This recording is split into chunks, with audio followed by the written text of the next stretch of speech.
Testing, testing, testing.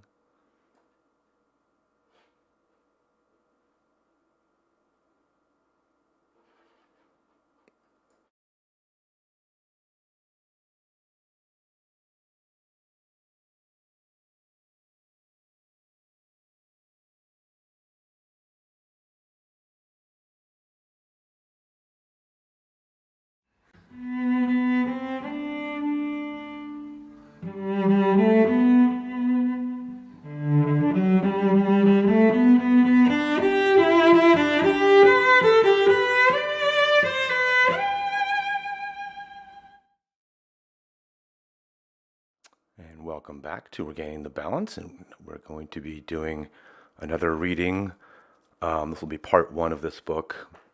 I'm not sure how long this is going to take me to do it. I'm just going to read the main text and then come back and do the introduction of the book itself and the other parts.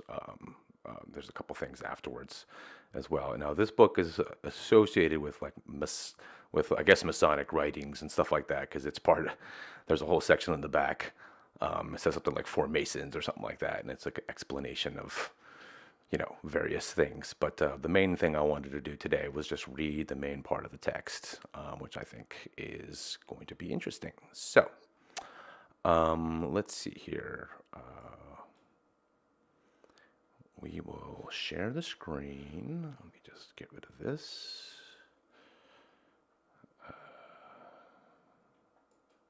Voila.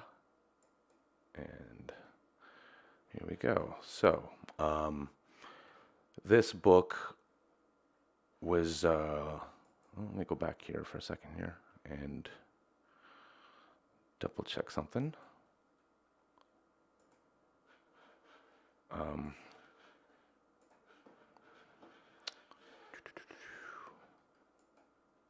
Okay, everything's good. Everything's working great. All right, so this book here is written by a gentleman, a Russian gentleman, who took a trip into Tibet and had heard about this particular writing and kind of pursued it until he got it into his hands. So this is the main part of the text. He adds in this part, which is the letter. I forget what this is. The letter of Lentulus. So the letter of Lentulus is a mysterious origin that was first widely published in Italy in the 15th century. Purports to be written by a Roman official contemporary of Jesus and gives a physical and personal description of Jesus. The letter may have influenced how Jesus was later physically depicted in art. There is no physical evidence of a document existing before the 15th century, and it is widely assumed that the document is a forgery. So we'll just throw that out there right off the top. However, let's take a look at it, because it might give us some clues. I think it gives us some clues. So, the description of Jesus by his contemporary Publius Lentulus, who was the predecessor of Pontius Pilate as governor of Judea. A man of noble stature and of very beautiful countenance, in which such majesty resides that those who look on him are forced to admire him. His hair is of the color of a fully ripe chestnut, so brown, and from his ear down to his shoulders it is of the color of the earth, but shining. It is parted in the middle of his forehead as the manner of the Nazarenes. His forehead is smooth and very serene, his face free from wrinkle and spot, with a slight color. The nostrils and lips could not reasonably be found fault with. The beard is thick and, like the hair, not very long and divided in the middle. There is a look of terror in his grave eyes. The eyes are like the rays of the sun, and it is impossible to look him steadily in the face on account of their brilliancy. Obviously, there's some embellishment here, huh? When he reproves, he terrifies. When he admonishes, he weeps. He makes himself loved and is gravely cheerful. It is said that he was never seen to laugh, but he was seen to weep. His hands and arms are very beautiful.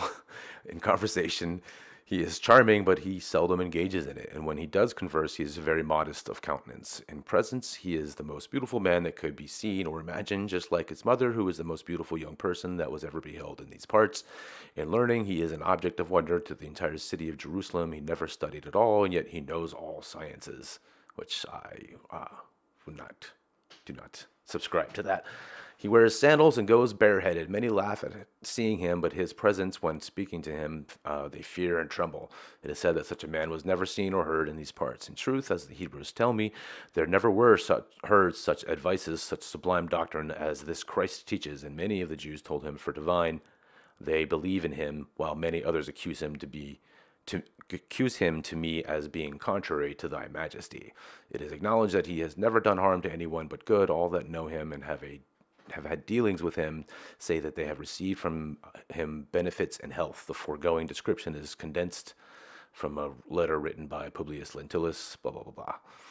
And then we have the death warrant of Jesus, sentence rendered by Pontius Pilate, acting governor of Lower Galilee, stating that Jesus of Nazareth shall suffer the death on the cross.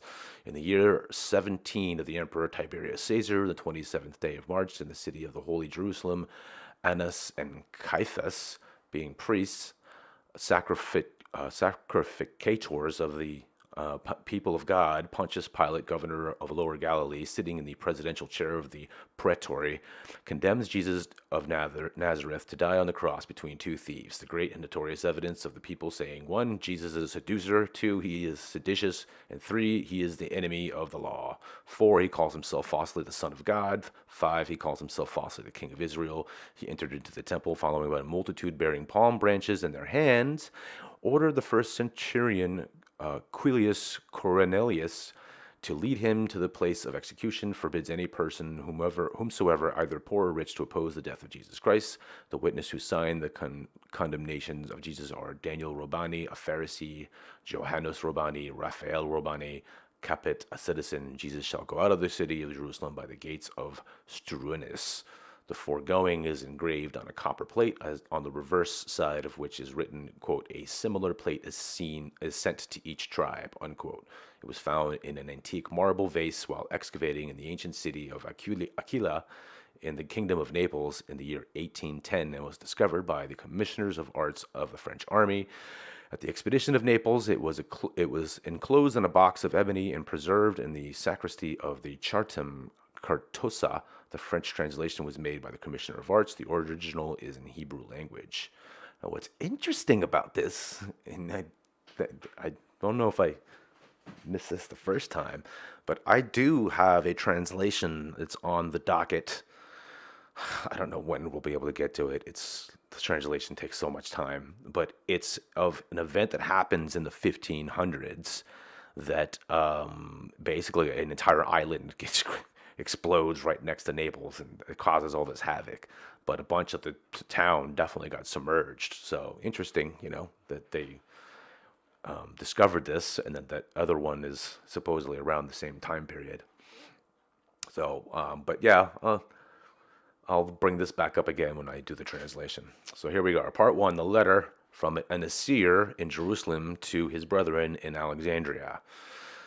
Now, the Alexandria brethren, I believe, are the Therapeutae. So this is a good, an excerpt audiobook from the Therapeutae, or on the Contemplative Life by Philo of Alexandria audiobook I did.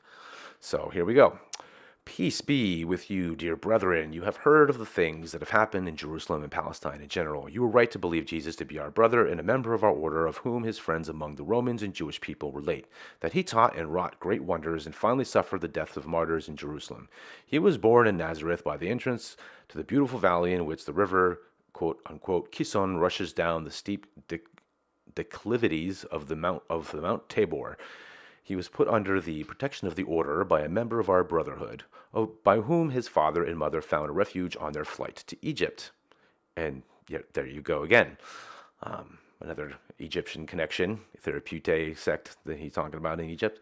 There are, as you know, many of our brethren living in the borders of Egypt. In fine, Jesus was admitted into the orders at the same time with John in the years early manhood. He lived then in Galilee and had just returned from a visit to Jerusalem, where he was watched by our brotherhood. Jutha was the place of his initiation, close by the grand castle of Masada, where the mountains raise their lofty peaks above the surrounding country. My dear brethren, you may all have been convinced that he has been a member of our order, as well by the doctrines he has taught, taught the people, and his signs of recognition, especially the baptism and the breaking of the bread and passing of the wine, as well as by his being baptized as one of our brethren, John, in Jordan, near the shore of the Dead Sea, in a westerly direction. For baptism, as you know, has been since time immemorial a sacred institution in our order. You wonder that the belief in supernatural miracles should gain foothold in our midst when you know that we all have to bear the responsibility for the actions of one of our members. Therefore, you ought to know that the rumor is like a wind. When it commences, it drives the pure air far ahead, but its progress has received all vapors and mist from the earth, and when it has traveled some distance, it creates darkness, instead of the clear, pure air of which it was at first composed, and at last consists solely of the particles it has received during its progress. It is even so with the rumors concerning Jesus and his fate. Furthermore, remember that the inspired men who have written and spoken of him were often carried away by the spirit of enthusiasm, and in their devotion and simplicity they believed all the things told them about him by the multitudes who were even more simple-minded and superstitious than they. Bear ever in mind also that in accordance with our rules, the secrets of our holy brotherhood at all times remain unknown to these writers, and that only our higher members had any knowledge about the secret assistance and protection Jesus received from us. And finally, do not forget that our rigid laws prohibited us from interfering or taking any active part in the counsels or plans of the rulers of the land. Therefore, we have acted quietly and secretly and have suffered the law to run its course. At the same time, we secretly aided and assisted our friend in ways which did not infringe the law and our rules. Know then that Jesus was and is our brother, and himself vowed when he at Jutha was made an initiate of our order that our brotherhood henceforth should be to him as father and mother, and truly we have proved us so in the spirit and the letter of our law. I write this to you, my brethren, in the truth, and you and the knowledge of our brotherhood, that you may know and understand the truth concerning what has come to pass. I tell you only the things I know, and I have, hold on. Yes, and I have seen it all with mine own eyes and have taken a deep interest and an active part in all these transactions. Now at the time that I write this to you, the Jews have 7 times eaten of the lamb of the Passover since our brother was crucified. Our brother whom we all loved and in whom God was glorified. Nevertheless, I have forgotten none of the other things I have lived to see come to pass. Indeed, as true as are the words that pass from my lips and the thoughts that I write, as verily do I believe from the depths of my soul that Jesus was chosen of God and begotten by the eternal Spirit. He called himself the Son of God, and he proved himself to us by teaching in the name of God. He also lived a holy life and was deeply learned in the secrets of all the kingdoms of nature. In all these things we of the secret brotherhood acknowledge God, and the man among us who can say, quote, "Behold, I am of God," unquote. Verily he is so. For he that is not cannot say it, and not having the word in his heart, and not having learned it from the Spirit. What an interesting distinction. I will now tell you of the parentage of this man who loved all men, and for whom we feel the highest esteem, that you may have full knowledge of him. He was born from his infancy brought up for our brotherhood. He was from our infancy brought up for our brotherhood. Indeed, he was predicted by an Aesir, whom the woman thought to be an angel. This woman was given to many imaginings, delving into the supernatural and into the mysteries of life, and she found deep interest and pleasure in the things she could not explain. Now that's interesting, because in the infancy gospel of Philip, I think it is, which it talks about Mary. Well, she actually has to go live in the temple for 12 years, so this is quite fascinating. Anyways, continuing. Our brother, the Aesir, has acknowledged to us his part in these things, and has persuaded the brotherhood secretly to search for and protect the child. And Joseph, who was a man of great experience in life and deep devotion to immortal truth, through a messenger of our order was influenced not to leave the woman, nor to disturb her faith in the sacredness of her experience, and to be of a father to the child until our brotherhood should admit him as a novice. Thus, during their flight to Egypt, Joseph was secretly protected and guided by our order and conducted as a guest to the congregated brotherhood by the Mount Cassius at the slope of the mount on which the Romans have built a temple dedicated to Jupiter. The Aesirs, and this is always in quotation marks, if you guys are just listening, just wanted to point that out. And isn't it interesting that they don't call them Essenes, but Aesirs, almost like the Indian rishis, which are called seers. Anyways, continuing. The seers who lived there were commissioned to introduce Joseph, his wife, and the child into their congregation that they might see our way of worshiping and praising God, the creator of all, and learn the ceremony of eating and consecrating bread and drinking the holy wine. Now that's interesting too.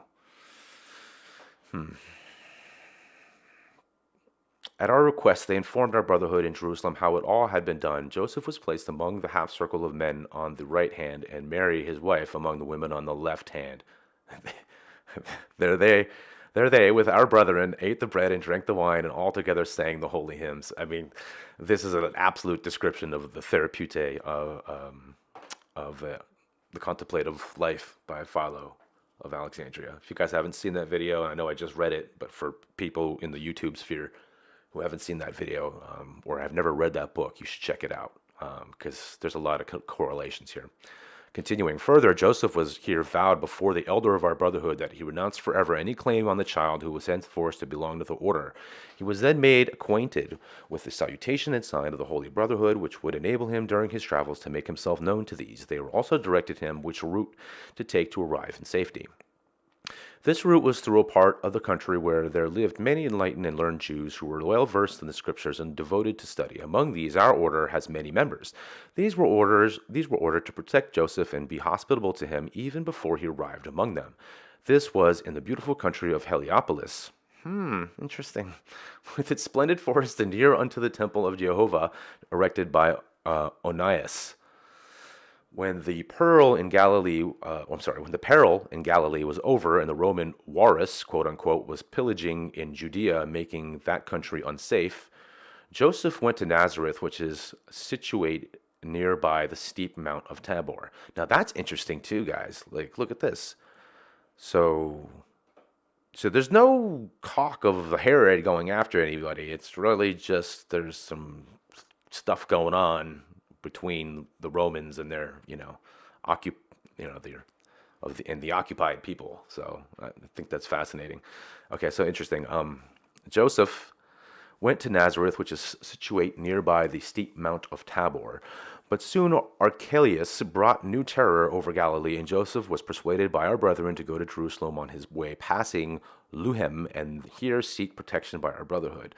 This was duly accomplished, and at Passover they arrived at Nisan. Here I myself spoke with them. I was then in the lower degree of the order, and in obedience to the command of the elder carried a message to Joseph. I found him to be a man of candor and wide experience, who spoke with great judgment and wisdom. Indeed, he exhorted Mary to describe distinctly the differences between reality and dreamy imagination, things as different as the day is from the night, and has instructed her how to quiet her mind through prayer and devotion. Her mind was filled with fiery imagination that often lifted her thoughts to heavenly things and made her indifferent to the things of the earth.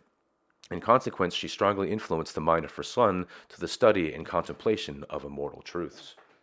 Pardon me while I take a quick drink.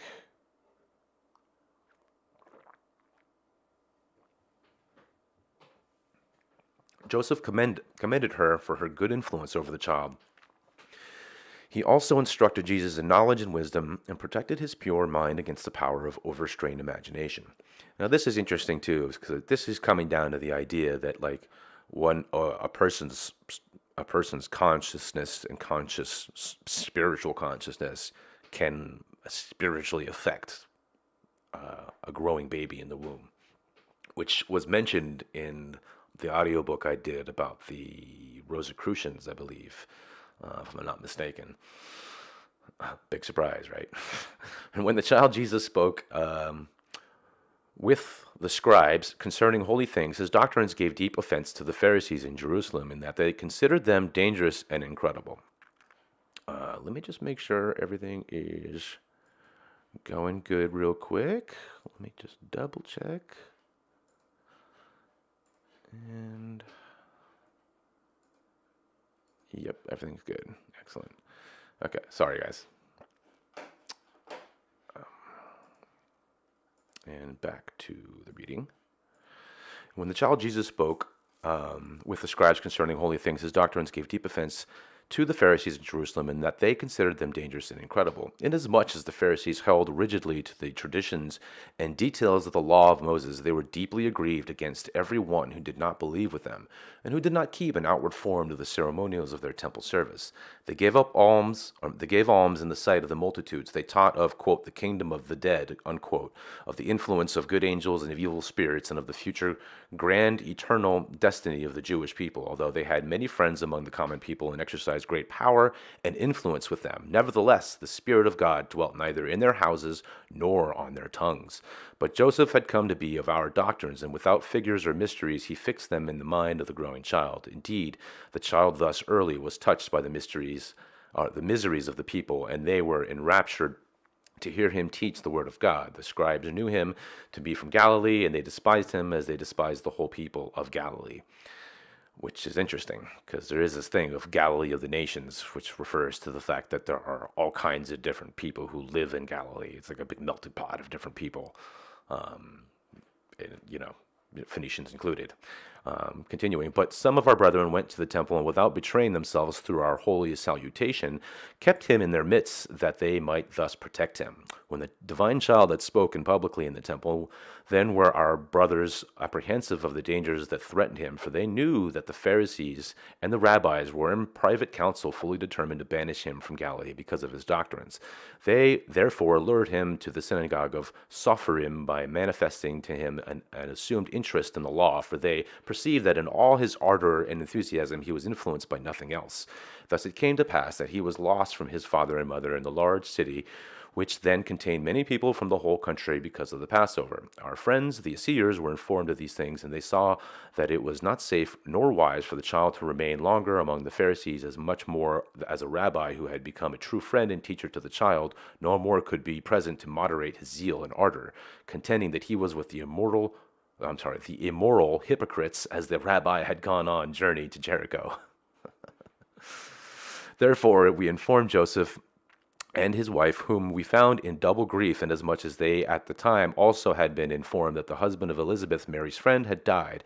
Thus for 3 days Mary had been searching for her son in deep sorrow, and at the same time she felt a strong desire to go and see her friend. At last, on the 4th day, she found her son at Sophorim, according to the information given her by our brethren. And Nabin, the rabbi who had taken such deep interest in the child, was a secret member of our order and had received instructions to protect him. Thus it came to pass that Mary, her husband, and her son returned to Jutha, where she found her friend Elizabeth in great grief, and her son, whose name was John. Here the two youths were much together, and together they talked much about the sacred and the divine. Oft they wandered into the wildest parts of the mountain regions. They grew to be devoted friends, and their attachments ripened into intimate acquaintance with each other in their search for truth. John, who was the son of Zacharias, had already received the doctrines of the Nazarenes as regard reservedness, and he knew perfectly the scriptures and traditions, but comprehended not the beautiful and the exalted in this world, nor the laws of nature, as well as Jesus. He felt great dislike for the customs of the heathens, and despised and hated all tyrants.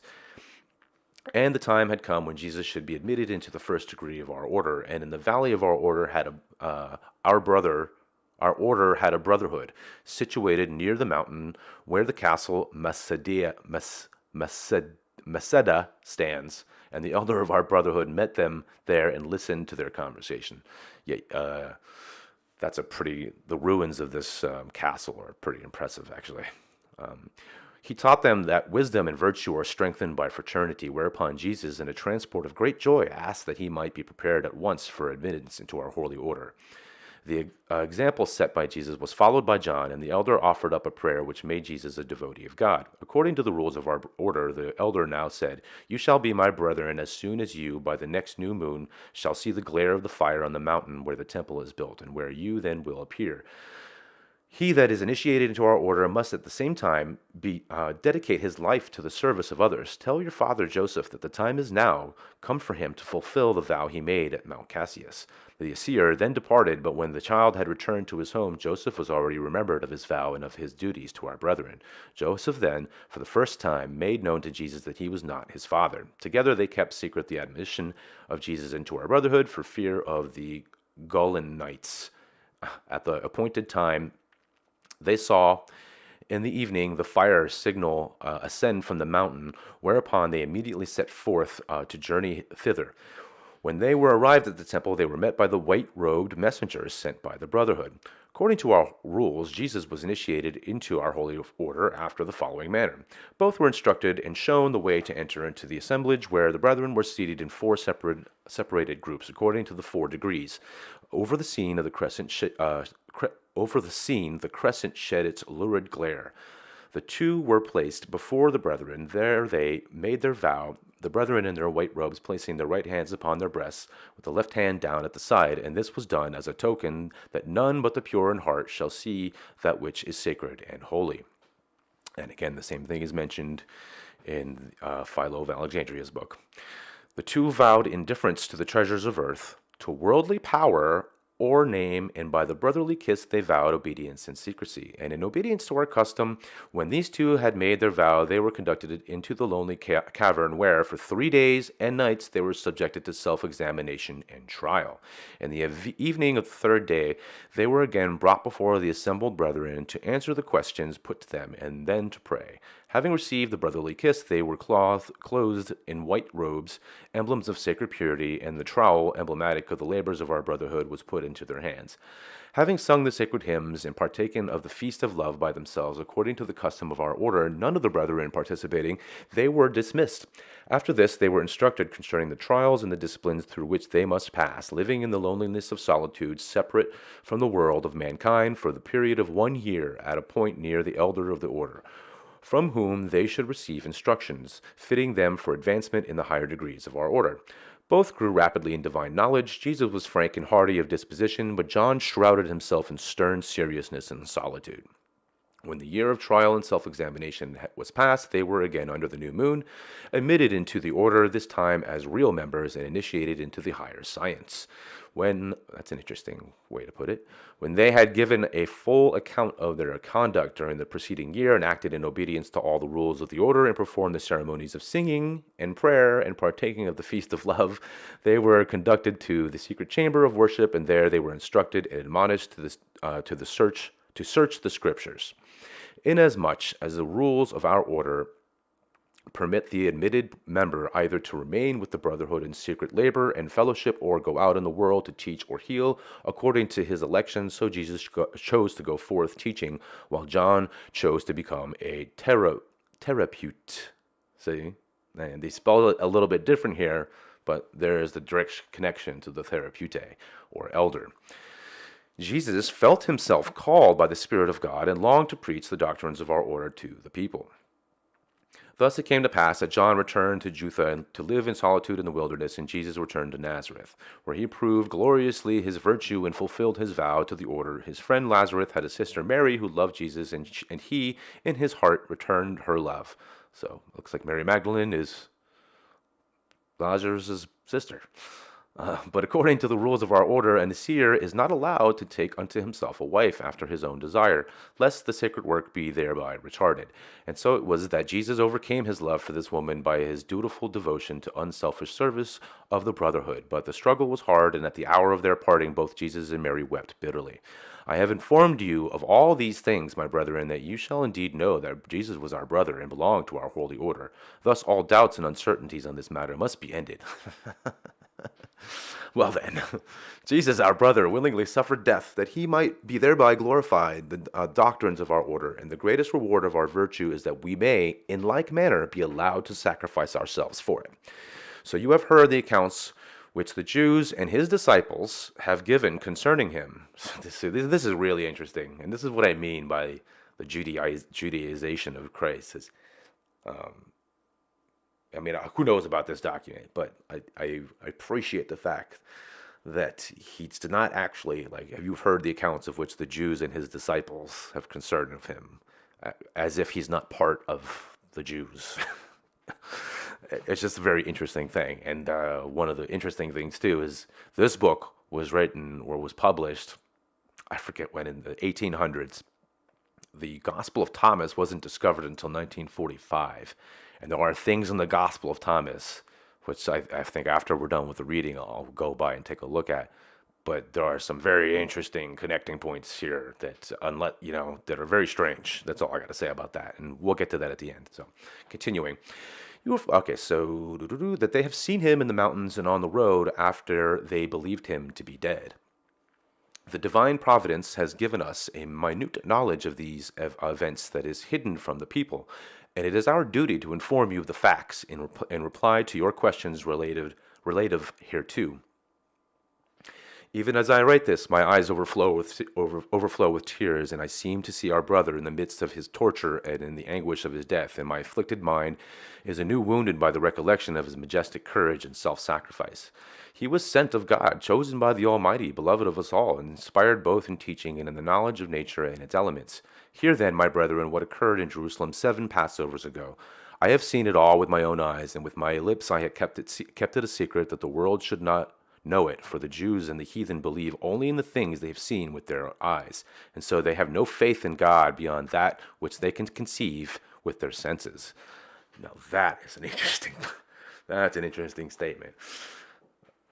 Just when you think about the deification and all that other stuff that goes along with it. And I know this is going to be a very controversial book, but I'm going to read it anyways. Therefore, my dear brethren, you should give praise to God that it has thus come to pass. We have kept these things a secret from the people, lest their belief in providence should be diminished. For you know there are many pious and excellent men who have recorded and remembered the life and death of Jesus, but have them only from rumors, are augmented and corrupted by superstition, and from reverence and piety they believe what they hear of a beloved master. It was even so with those chosen from among the people who were called disciples of Jesus. Most of them had heard the story of his life and death only through tradition, as it has been told from man to man, although there were others who were present. But these have given no information concerning these important events. In secrecy, I will now inform you of what I and our brotherhood in Jerusalem have seen and witnessed, and you know that a seer never permits aught to pass his lips save the strictest truth. Every man who has the gift of speech should magnify God, and give manifestation of him, even as God has given unto him a tongue in his mouth. I like that. We might indeed have saved our beloved brother from the vengeance of his enemies, if everything had not come to pass so quickly, and if our laws had not prohibited us from interfering in public matters. Nevertheless, we have saved him in secret, as he fulfilled his divine mission in the sight of all the universe. Indeed, that a man die for his faith does not increase the glory of God, but that he, full of devotion and divine confidence, suffer himself to be subjected to martyrdom for his faith. And his resolution, firmly fixed in his mind, constitutes the fulfillment of our work in the sight of the world. Therefore, pay good heed to what I now tell you, that you may judge for yourselves of the rumors that have reached you hence from Rome. Okay, and here is a large vacant place in the document caused by the destroying influence of time, the deciphering of which is not possible from the still existing remains, which is a shame, isn't it? I hate when I see things like that. So here we are, picking up where the decipherment is able to be read. The procession in which was the doomed Jesus and the two thieves found its way out of the entrance to the valley that leads from Jerusalem to Golgotha, the place of execution. The women cried loudly when they beheld Jesus almost sinking down under the weight of the cross, and his wounds from the scourging he had undergone bleeding profusely. Having arrived at the barren mountain ridge, Gileon, where nothing grows, and which lay on the north side through which the lonely valley of death winds its way, they halted, and Jesus fell to the ground, his tortured body losing all its strength. Meanwhile, the Roman soldiers were selecting places for erecting the crosses. This done, they desired to prove their sympathy with the sufferers by giving to them a drink that made them unconscious, according to the custom before crucifixion. This drink was made from sour wine mixed with wormwood, and was called Tosca. But Jesus did not wish to die for his faith and the truth as a drunkard, wherefore he refused to drink of it, having knowledge from our order of the qualities of the mixture which he knew by testing it. And the crosses being erected, the time was now come when the punishment was to be inflicted on Jesus. The first ceremony was to tear his clothes from his body, but in order that this might be done, it was necessary to divest him of the soldier's mantle which he wore after the scourging, and put on him his own clothes, which latter were then torn off his body as the law requires. That doesn't make any sense, but whatever.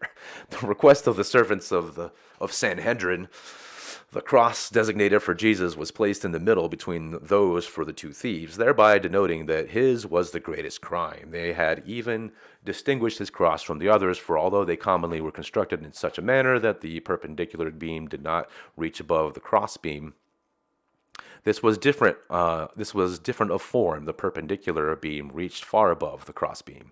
They then laid hold of Jesus and, lifting him up, placed him on the short stake which is always put in front of each cross, that the body of the criminal may rest there while being tied. They tied the arms as usual with strong cords so tightly that all the blood went back to the heart, and breathing was thereby made difficult, which is how you die. You get suffocate. In the same manner, they tied his feet and wound halfway up his legs strong cords, which also drove the circulation blood back to the heart. After this, they drove through his hands thick iron nails, but none through his feet, for this was not customary. I note this particularly, my dear brethren, inasmuch as it has been rumored that he was nailed through both his hands and his feet. Thus the just hung, exposed to untold suffering in the heat of the sun, which on that day was extreme and fatiguing. While the soldiers took possession of his clothes according to the custom, the cloak they cut into 4 parts, but the tunic was woven and could not be torn asunder. Therefore they cast lots for it. After the noonday, when the sun had turned, there came throngs of people from the city, drawn thither by curiosity, and there were several priests present, gloating over their sinful vengeance. They derided him, bowed down as he was with grief and pain, and exhorted the people to mock him. Jesus suffered quietly, directing his gaze to the sky. He heard not the women of his tribe from Galilee, who were standing some distance away, wringing their hands and lamenting his, as they thought, untimely death. These sounds of anguish and lamentation were drowned by the noise of horsemen advancing to the scene. This was the high priest, Caiaphas, with a large escort of servants who came to mock and deride the crucified Son of God. And even one of the crucified thieves joined with them in deriding him, for he had secretly hoped that Jesus would have delivered both himself and them through a miracle. Now the Romans, in a derision of the Jews, had fixed a tablet or a plate on the cross over his head, whereupon in 4 different languages, they designated him, quote, King of the Jews, unquote. This deeply angered the priests, but inasmuch as they feared Pilate, they exhausted their wrath by mocking Jesus. Darkness descended over the earth, and the people returned to Jerusalem. But Jesus' disciples, his friends, and the elders of our holy order remained on Golgotha, our order having near a colony for worship and for partaking of our feast of love. Jesus, and notice it says darkness had come down over Jerusalem, which meant that it was nighttime. It's not quite written like that in the Bible. And Jesus recognized his mother among the weeping women from Galilee standing close by the silent John, the evangelist. Jesus called out loudly in the anguish of his pain, citing the 22nd Psalm, praying God thereby to deliver him from his sufferings. There was still a few Pharisees remaining on the mountain who intended mocking him because they had expected and hoped that Jesus would descend from the cross, quote, the worldly savior of the people, unquote. And as this had not come to pass, they felt themselves deceived and were therefore angry. Excuse me, I need to wet my whistle.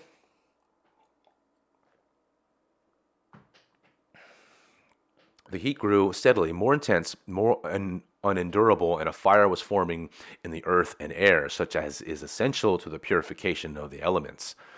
The Asir brethren, through their knowledge of nature and its elements, knew that an earthquake was coming, and as formerly occurred in the days of our forefathers. As the night approached, the earth began a terrible shaking, and the Roman centurion became so terrified that he prayed to his heathen gods. He believed that Jesus was beloved by the gods. Most of the frightened people hastily departed from the place and returned to Jerusalem, and the centurion, who was a nobleman of compassionate nature, permitted John to conduct the mother of Jesus close to the cross. Jesus was consumed with thirst, his lips were parched and dry, and the pain was burning in his limbs. A soldier put a sponge dipped in vinegar on a long cane of hyssop. There you go. And from this, Jesus quenched his thirst. Isn't it funny how hyssop was also mentioned many times in the Therapeutae Philo book? As he recommended his mother to the care of John, it was growing darker, although the full moon should have been shining in the heavens. From the Dead Sea was observed to rise a thick reddish fog. The mountain ridges round about Jerusalem shook violently, and the head of Jesus sank down upon his breast. When he uttered his last groan of anguish and pain and passed away, a hissing sound was heard in the air, and they of the Jews that still remained were seized by a great fear, for they believed that the evil spirits who dwell between heaven and earth were proceeding to punish the people. It was that strange and unusual sound in the air that precedes an earthquake. Soon the mountain began to shake, the surrounding country and the city commenced to rock, and the thick walls of the temple gave way until the veil in the temple parted and fell from its place. Even the rocks burst asunder, and the hewn sepulchres in the rock were destroyed, as were also many of the corpses kept therein. And as the Jews regarded all this as extremely supernatural, so the Roman centurion believed now in the divinity and innocence of Christ and comforted his mother. Although our brethren did not dare to tell the people, as it is a secret with us, nevertheless they knew well the cause of this phenomenon of nature and believed in their brother without ascribing to him supernatural powers. Dear brethren, you have reproached us in that we did not save our friend from the cross by secret means, but I need only remind you that the sacred law of our order prohibits us from proceeding publicly and from interfering in matters of the state. Moreover, two of our brethren, influential and experienced, did use all their influence with Pilate and the Jewish council in behalf of Jesus. But their efforts were frustrated in that Jesus himself requested that he might be permitted to suffer death for his faith and thus fulfill the law. For as you know, to die for truth and virtue is the greatest sacrifice for a brother can make. There was a certain Joseph from Arimathea. He was rich, and being a member of the council, he was much esteemed by the people. He was a prudent man, and whilst he did not appear to belong to any party, he was secretly a member of our sacred order and lived in accordance with our laws. His friend Nicodemus was a most learned man and belonged to the highest degree of our order. He knew the secrets of the therapeutes. Look at that, and was often together with us. Now it so happened that after the earthquake and many of the people had gone away, Joseph and Nicodemus arrived at the cross. They were informed of the death of the crucified in the garden of our brethren, not far from Calvary. Although they loudly lamented his fate, it nevertheless appeared strange to them that Jesus, having hung less than 7 hours, should already be dead. They could not believe it, and hastily went up to the place where they found John alone, he having determined to see what became of the beloved body. Joseph and Nicodemus examined the body of Jesus, and Nicodemus, greatly moved, drew Joseph aside and said to him, quote, "As sure as is my knowledge of life and nature, so sure is it possible to save him," unquote. But Joseph did not understand him, and he admonished us that we should not tell John of what we had heard. Indeed, it was a secret which was to save our brother from death. Nicodemus shouted, quote, "We must immediately have the body with its bones unbroken because he may still be saved," unquote. He then realized his want of caution. He continued in a whisper, saved, quote, "saved from being infamously buried," unquote. He persuaded Joseph to disregard his own interest, that he might save their friend by going immediately to Pilatus and prevailing upon him to permit them to take Jesus' body from the cross that very night and put it in the sepulchre hewn in the rock close by which belonged to Joseph. I, understanding what he meant, remained with John to watch the cross and prevent the soldiers from breaking the bones of Jesus. No corpse is allowed to remain on the cross overnight, and the next day, being Sunday, they would now take him down and bury him early. The Jewish council had already demanded of Pilate an order to the soldiers to break the bones of the crucified that they might be buried. Soon after Joseph and Nicodemus had departed, each one of his sacred missions, a messenger arrived, bringing the order to the centurion to take down the corpses and to bury them. I myself was greatly agitated by this information, for I knew if he were not handled with great care, he could not be saved, and still less if his bones were to be broken. Even John was dismayed, though not from fear of the plans being frustrated, for of these he did not know, but he was deeply grieved at the thought of seeing the body of his friend mutilated, for John believed that Jesus was dead. As the messenger arrived, I hastened to him, thinking and hoping that Joseph already might have seen Pilate, a thing of which there in reality was no possibility. Quote, "Does Pilate send you?" unquote, I asked of him, and he answered, quote, "I come not from Pilate, but from his secretary, who acts for the governor in such unimportant matters," unquote. The centurion, observing my anxiety, looked at me, and in the manner of a friend I said to him, quote, "You have seen that this man that is crucified is an uncommon man. Do not maltreat him, for a rich man among the people is now with Pilate to offer him money for the corpse, that he may give it to a decent burial," unquote. My dear brethren, I must here inform you that Pilate often did sell the bodies of the crucified to their friends, that they might thus bury them. Yeah, and make some money for himself. And the centurion was friendly to me, inasmuch as he had conceived from the events that Jesus was an innocent man, and therefore, when the two thieves were beaten by the soldiers with heavy clubs and their bones broken, The centurion went past the cross of Jesus, saying to the soldiers, quote, "Do not break his bones, for he is dead," unquote. And a man was seen rapidly approaching along the road from the castle of Antonia to Calvary. He advanced to the centurion and brought to him the order that he should quickly come to Pilate. The centurion then questioned the messenger to learn what Pilate wanted of him at so late an hour of the night. Again, the night. This messenger answers that Pilate desired to know if Jesus was indeed dead. "So he is," said the centurion, "therefore we have not broken his bones." To be the more sure of it, one of the soldiers struck his spear into the body in such a manner that it passed over the hip into the side, and the body showed no convulsions, and this was taken by the centurion as a sure sign that he actually was dead, and he hurriedly went away to make his report.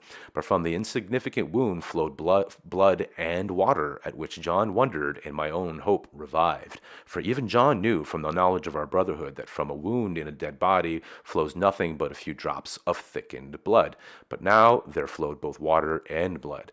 I was deeply anxious that Joseph and Nicodemus should return. At last, some Galilean women were seen approaching on their return from Bethania, whither they had brought Mary, the mother of Jesus, in the care of the Essir friends. And among the women was also Mary, the sister of Lazarus, who had loved Jesus, and she wept loudly. But before she could pour out her grief, and while John was gazing intently at the wound in Jesus' side, heeding naught else, Joseph and Nicodemus returned in great haste. Joseph, through his dignity, had moved Pilate, and Pilate, having received information as to the death of the crucified, gave the body to Joseph, and without taking pay therefor.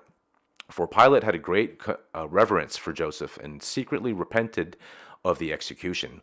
When Nicodemus saw the wound flowing with water and blood, his eyes were animated with new hope, and he spoke encouragingly, foreseeing what was to happen. He drew Joseph aside to where I stood, some distance from John, and spoke in a low, hurried tone, quote, "Dear friends, be of good cheer, and let us to work. Jesus is not dead. He seems so only because his strength is gone," unquote. While Joseph was with Pilate, I hurried over to our colony and fetched the herbs that are useful in such cases. But I admonish you that you tell not John that we hope to reanimate the body of Jesus, lest he could not conceal his great joy. And dangerous indeed would it be if the people should come to know it, for our enemies would then put us all to death with him. After this, they hurried to the cross, and according to the prescriptions of the medical art, they slowly untied his bonds, drew the spikes out of his hands, and with great care laid him on the ground. Thereupon Nicodemus spread strong spices and healing salves on long pieces of byssus, which he had brought, and whose use was known only in our order. Thus he wound about Jesus' body, pretending that he did not so to keep the body from decaying until after the feast, when he would then embalm it. So he wrapped it up as if it was a dead body.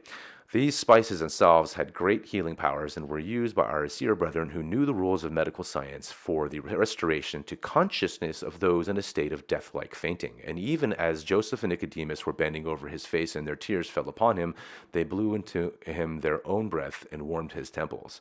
Still, Joseph was doubtful of his recovery to life, but Nicodemus encouraged him to increase their efforts. Nicodemus spread balsam in both the nail-pierced hands, but he believed that it was not best to close up the wounds in Jesus' side, because he considered the flow of blood and water therefrom helpful to respiration and beneficial in the renewal of life. Interesting. In the midst of his grief and sorrow, John did not believe that life would return to the body of his friend, and he did not hope to see him again until they should meet in Sheol. The body was then laid in the sepulchre made in the rocks which belonged to Joseph. They then smoked the grotto with aloe and other strengthening herbs, and while the body lay upon the bed of moss, still stiff and inanimate, they placed a large stone in front of the entrance that the vapors might better fill the grotto. This done, John with some others went to Bethania to comfort his grief-stricken mother. But Caiaphas, although it was the Sabbath day, had sent out his secret spies. He was anxious to know who were the secret friends of Jesus. His suspicions had fallen upon Pilate because of his having given Joseph of Arimathea the body without any pay, he being rich, a rabbi and a member of the high council who never appeared to take any interest in the case of Jesus previously, but who now had given his own place of burial for the crucified. And so it was that Caiaphas Caiaphas anticipated secret plans between the rich Joseph and the Galileans, and knowing that they intended to embalm the body, he hoped there to catch them. And as the idea had occurred to him that Joseph and Pilate were plotting against the Jews, fear of this caused him great anxiety, and for this reason he hoped to discover some secret meaning of accusing Joseph and having him thrown into prison.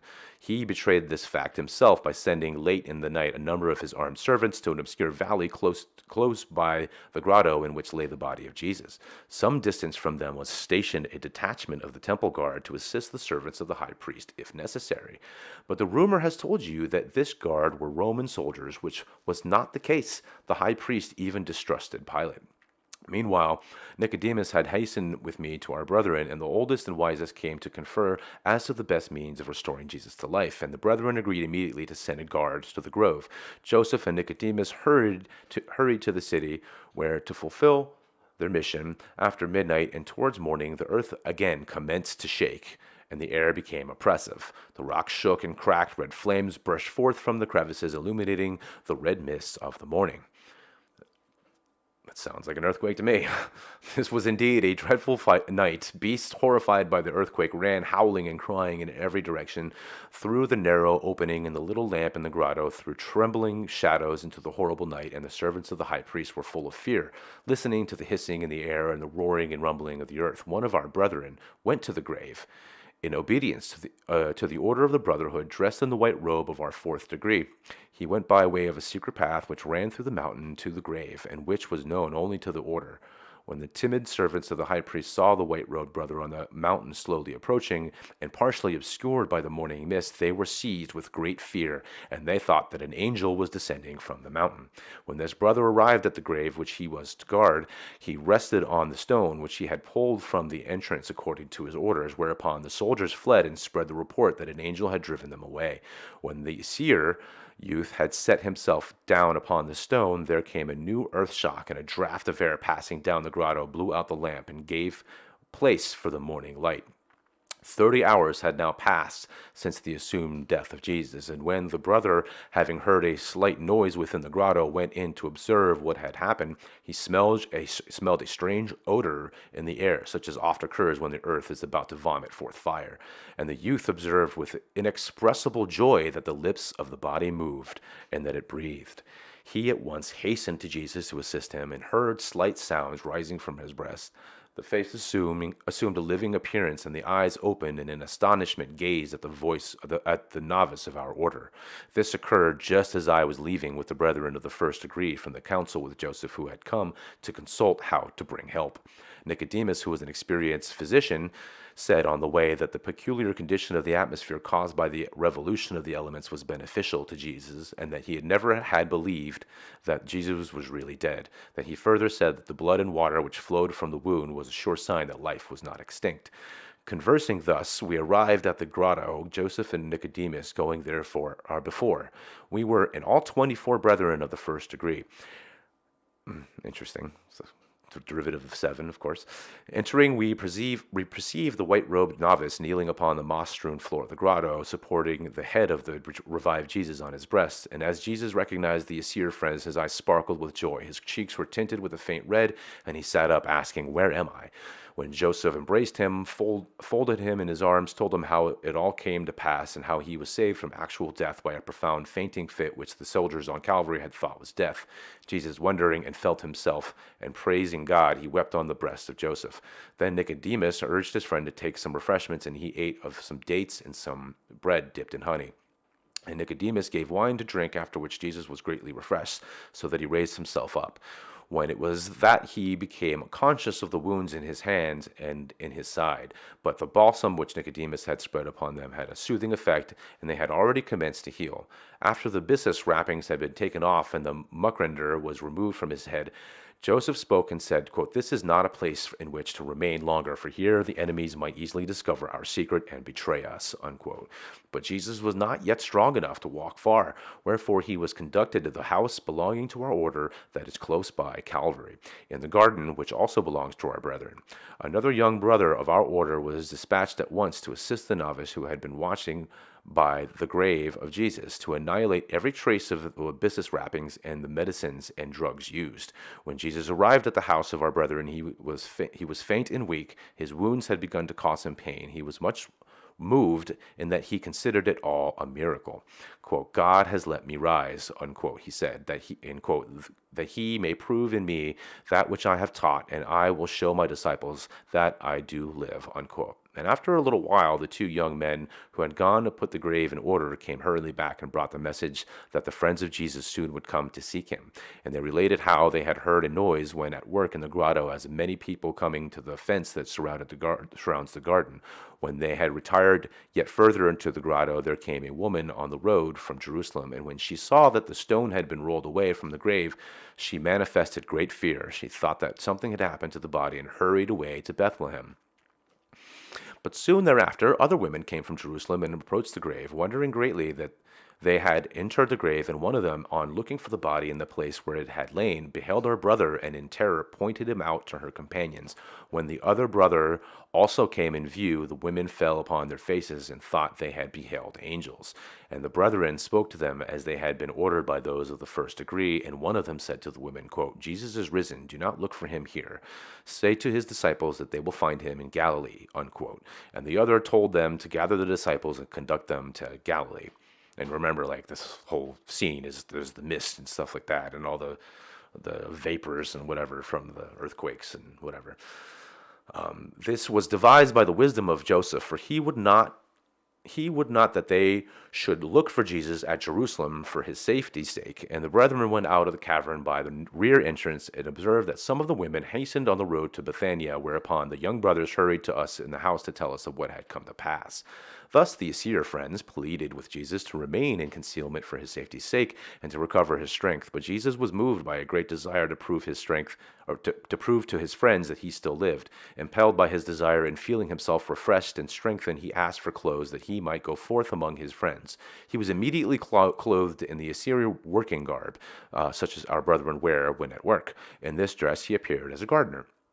In the meantime, the two young brothers had gone again to the grave, as their work there was not yet completed. While there, they saw the same woman return who came first to the grave, as John and Peter meanwhile had made known among the disciples what had come to pass. This woman, thus returning to the grave, thought the two novices were angels guarding the empty grave, and she wept.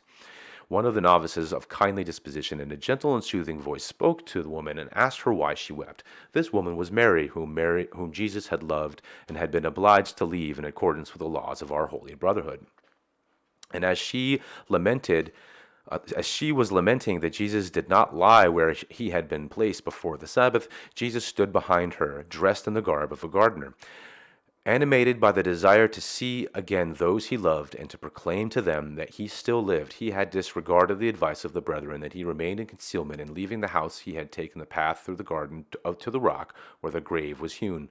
When Mary saw him, she thought him to be the gardener, but Jesus knew her, and rejoicing in her love, he spoke to her. Still in his weak and suffering condition, she did not know him, but when he exclaimed, quote, "O Mary," unquote, she knew him and longed to kiss his feet and thereafter embrace him.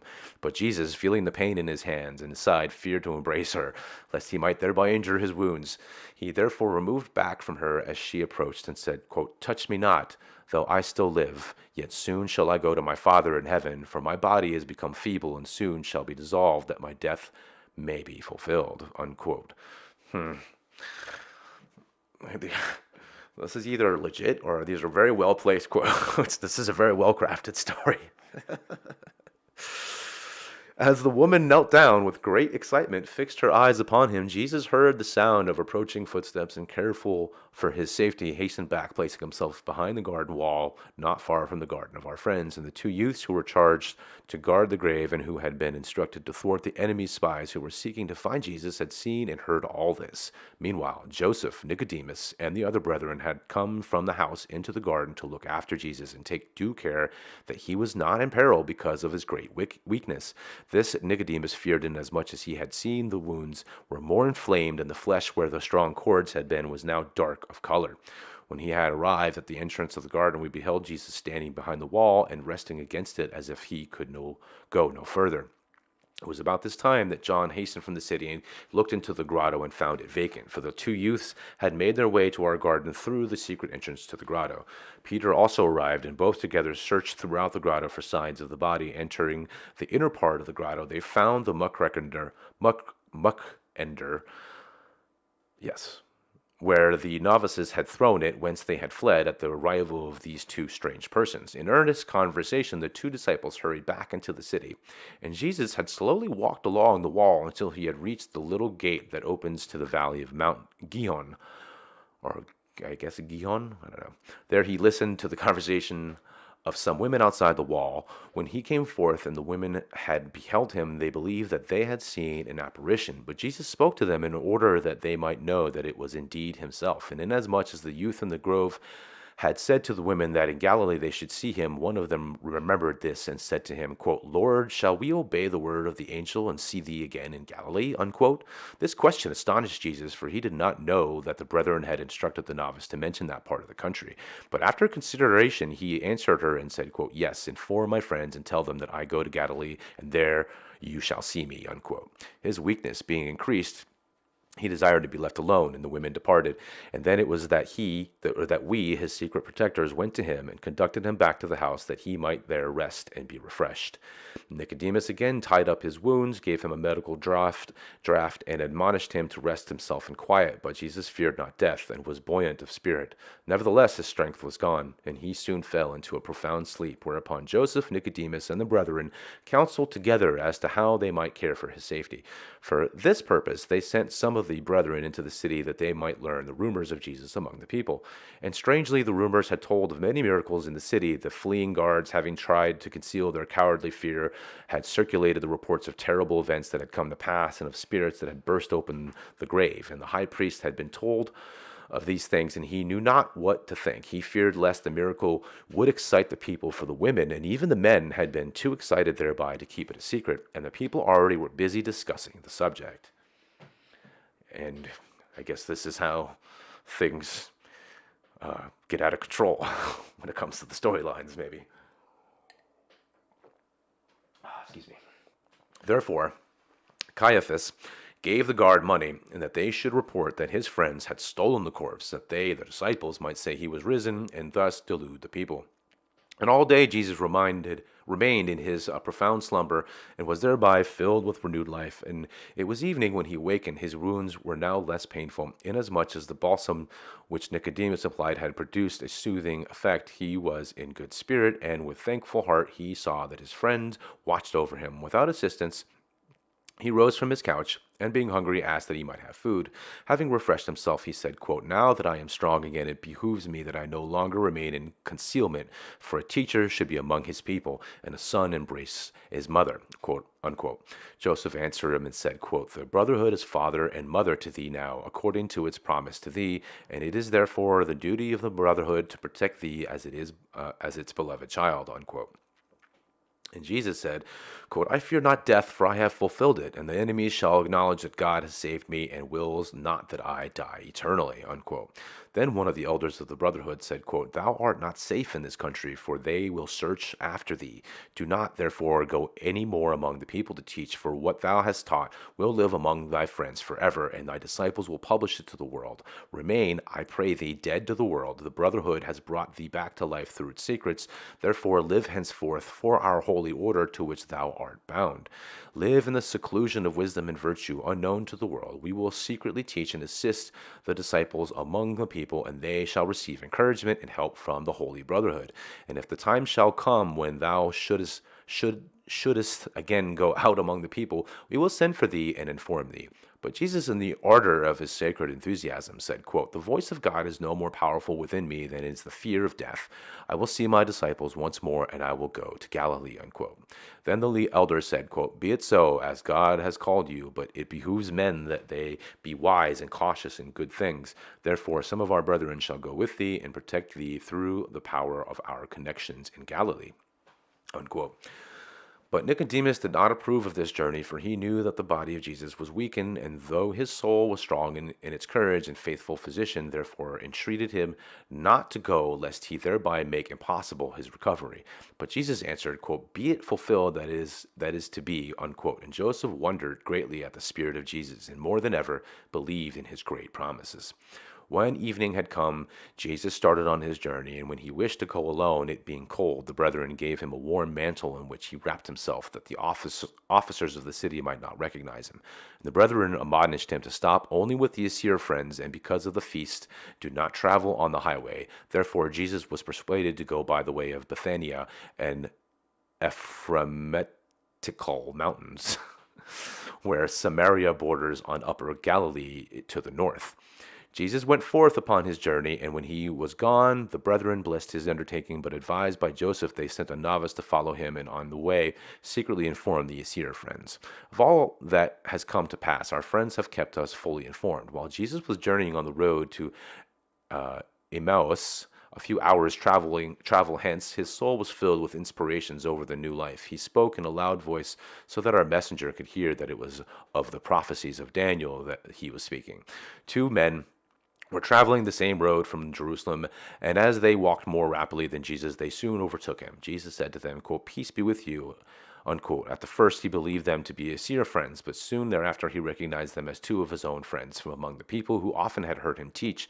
They gave no heed to the quiet traveler, but he heard them speak of his death and of the deep despair of his disciples, and from their words he conceived that his doctrine and his teaching were in danger of being destroyed and lost, by reason of the despair of his friends who were without a leader to keep them from being scattered. When one of these travelers lamented that the prophecy had not been fulfilled and that Jesus had not risen from the dead, Jesus spoke with ardor, and the two disciples were greatly interested in what he said, for it appeared to them that they had heard the same teachings before. At the place in their journey where the two disciples stopped, they had detained Jesus when he desired to go farther on alone and in the night.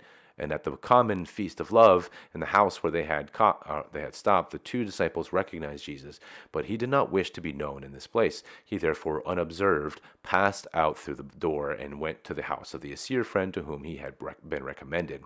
Meanwhile, the two disciples retraced their steps to Jerusalem to carry to their friends their okay, that's the wrong spelling. Their news. Okay, well, sorry about that. I read that wrong.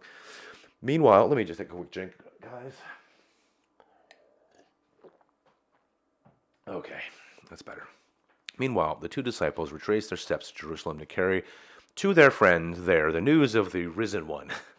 Here they found Peter and with him John. But the Asir friends met together and counseled what they were further to do. There was with them also the youth that our order had sent to follow Jesus. And Jesus conceived that he immediately must return to Jerusalem to reanimate the corpse of his friends to reanimate the hopes of his friends and correct the report given out by the two disciples who so hurriedly had returned to Jerusalem. The Asir friend gave him a beast of burden that he might mount and thus travel the more easily, and the novice whom we had sent accompanied him and walked by the side of the animal.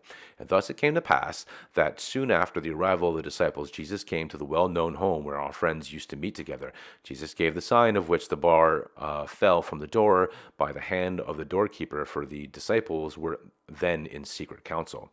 When Jesus heard how his followers spoke of his resurrection and were considering if it were possible, he came forward among them, and as they did not know him at first, they were alarmed, but not knowing that the door had been opened. But Jesus spoke to them, comforted them, proved to them that he was really flesh and bones. Thereupon they joyously surrounded him, touched his hands, and Jesus leaned upon the breast of John, being faint from the fatigue of the journey. After he had rested, Jesus still more fully proved to his friends that he lived as other people by asking for food. Inasmuch as the friends had already eaten, there was left some bread, honey, and fish, of which he ate and refreshed himself. Thereupon he admonished them that they fulfill the work he had undertaken and not give up, but be of good cheer. And he blessed them and said to them that he could not disclose to them where he should go, and that he should go alone, but that when they should want him, he would come to them, for he yet had much to say to them. Outside the door, the novice was waiting with the animal. When Jesus came forth, he directed the novice to conduct him to the quiet dwelling of the Assyrians, but another Assyr youth had come to seek information of him in Jerusalem, and the two now carried Jesus between them, as he was still weak and faint from the fatigue that he had endured on his journey, much less his experience being crucified. After much effort and many difficulties, they brought him in the night time to the brotherhood, to the house of the elder, which is located a few stadies from Jerusalem, and close by the Olive Mountain. Here Jesus was placed on a soft bed of moss, where he soon fell into a profound slumber. And the Assyr youth hastened to Joseph, Nicodemus, and the other Assyr friends to inform them of what had occurred. Before the dawning of the day,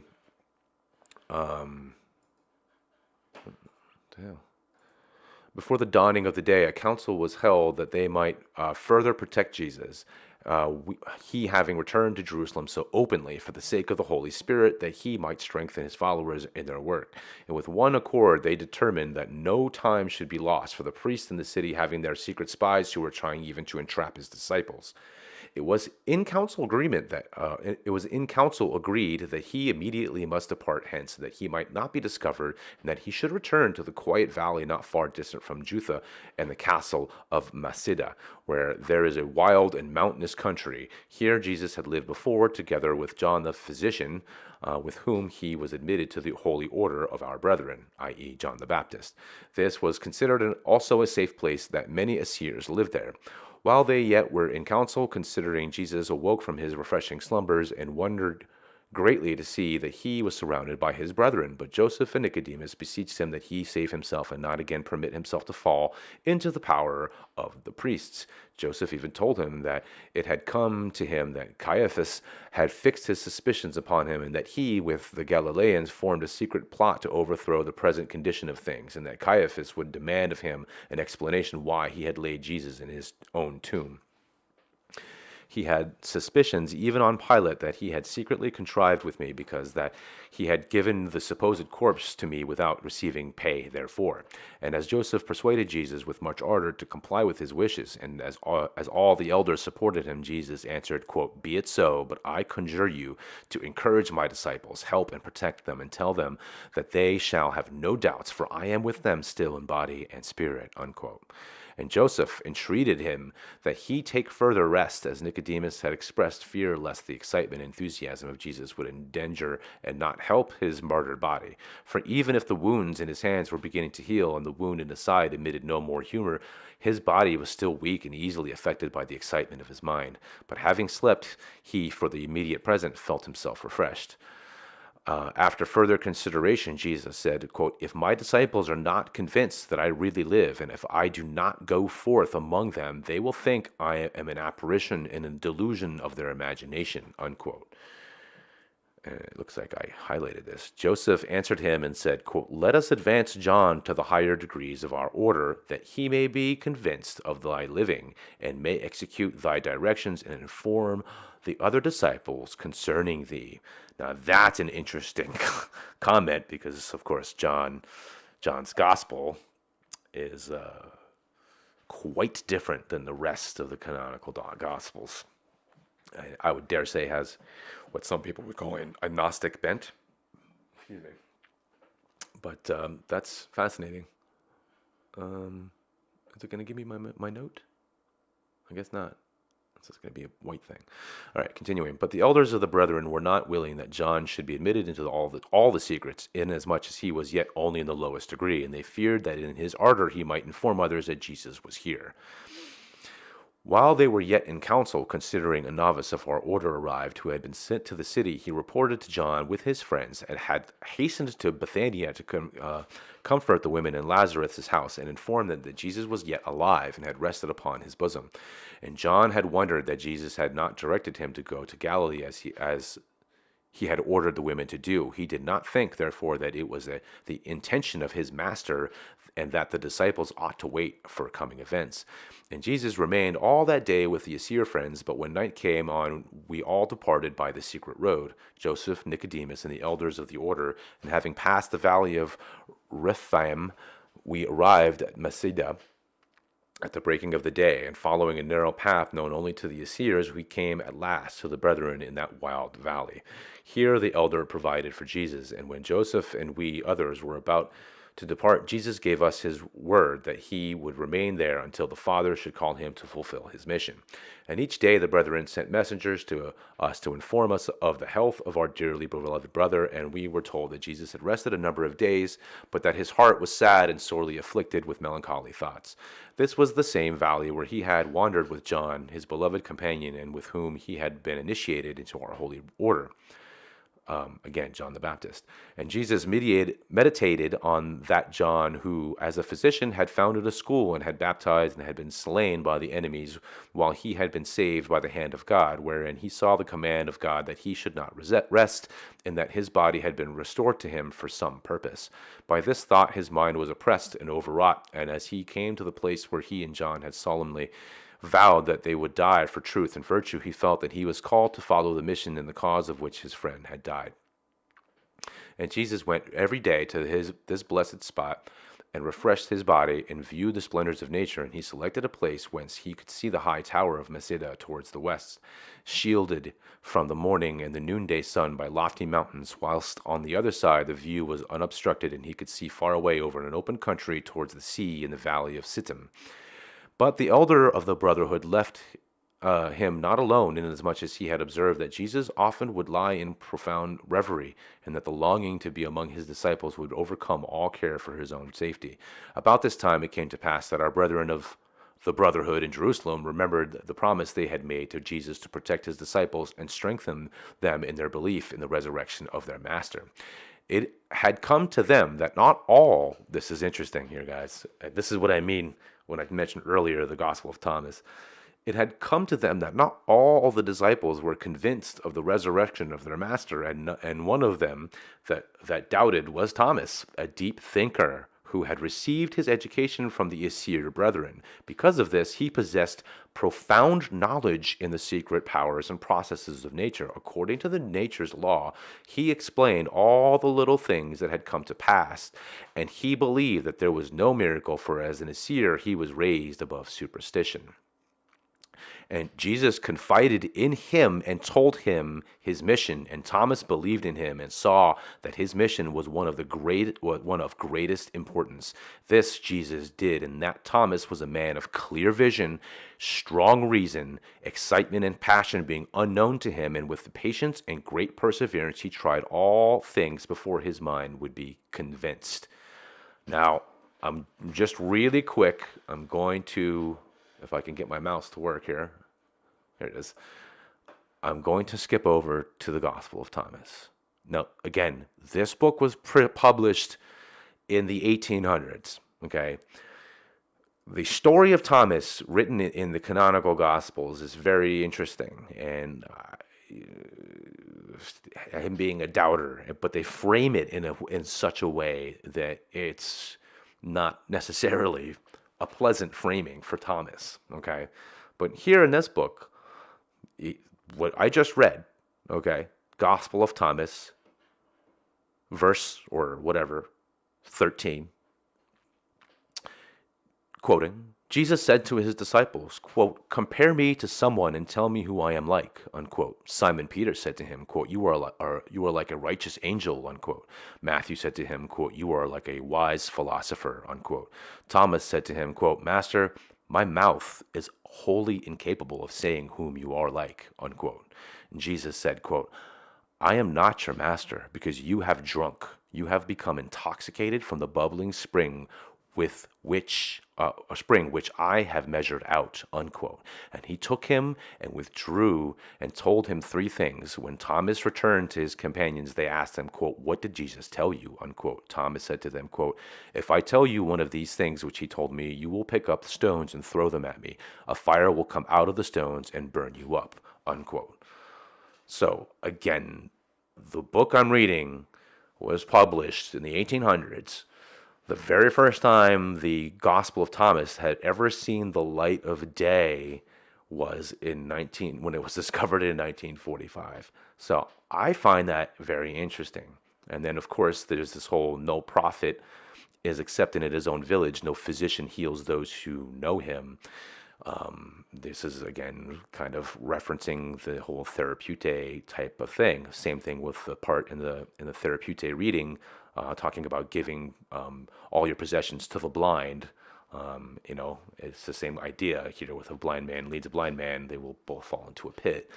And this is another thing too. They become passersby will be a big thing I'm going to talk about in the future. But I just wanted to point that out, guys, because that to me, when I read this part of the book, I was like, wow, because these people didn't have the Gospel of Thomas, but yet this is what it says. And in the canonical Gospels, he's portrayed as this doubting, unfaithful type of man or whatever else. But apparently that it not at all what it means. And I'll say this is that the Gospel of John has got a lot of coded language and coded ways of describing things. So continuing, and when the disciples were together in their secret place of meeting, Thomas was with them, and he reasoned with them, not believing that a man can rise from the grave. But John had himself seen and felt Jesus and held him on his breast. Nevertheless, Thomas would not be convinced, even though he believed in the prophecies of the prophets and that they would surely be fulfilled.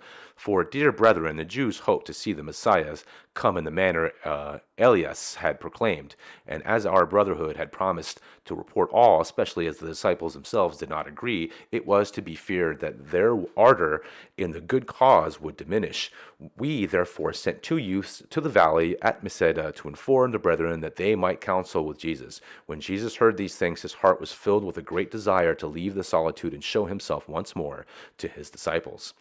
And as the messenger had reported that Thomas would not believe that Jesus was still alive, except he could feel his hand and the wounds on his that Jesus was still alive, except that he could feel his hands and the wound in his side, Jesus no longer could restrain his desire, and even the elder counseled him to go and convince them.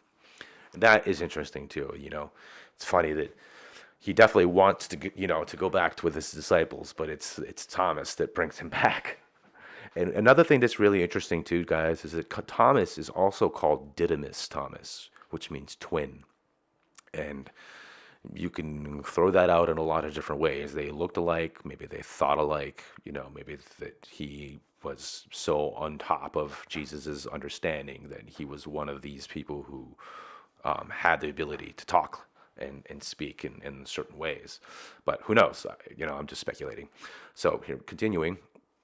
This came to pass on the seventh day, of course, that Jesus had been in concealment. And thus it had happened that our brethren went with Jesus. And on the eighth day, when the disciples were together in Jerusalem, Jesus went forth among them, and Thomas was convinced. Having accomplished this, Jesus spoke to his disciples and admonished them for his own sake that they were not safe. He also exhorted them to faith and to be of one accord. But he could not tell them when or where to meet him in Galilee, inasmuch that he had first to consider thereon. After this, he departed from them in the evening, and John went with him. And outside the house there was an Assyrian youth who desired to commit himself to the service of Jesus, and Jesus sent him to report that he was in Bethania. Thereupon Jesus crossed Kidron with John as his companion. The night was beautiful and clear, and the moon shed a dim radiance over the scene. At Gethsemane, Jesus rested by the wall and spoke with John of his martyrdom and sufferings. After received information of his disciples, he sent John forward to the house of Lazarus in Bethania that he might announce his coming and learn if he there would be safe. Immediately thereafter, Jesus went into the house to see his mother and his friends. After having thanked God that they were permitted to once more see each other, they ate and refreshed themselves together. On the following day, he remained with them, comforting them and exhorting them that they believe in the truth. He warned them of their false expectations and that they had come to think that he would forever remain with them.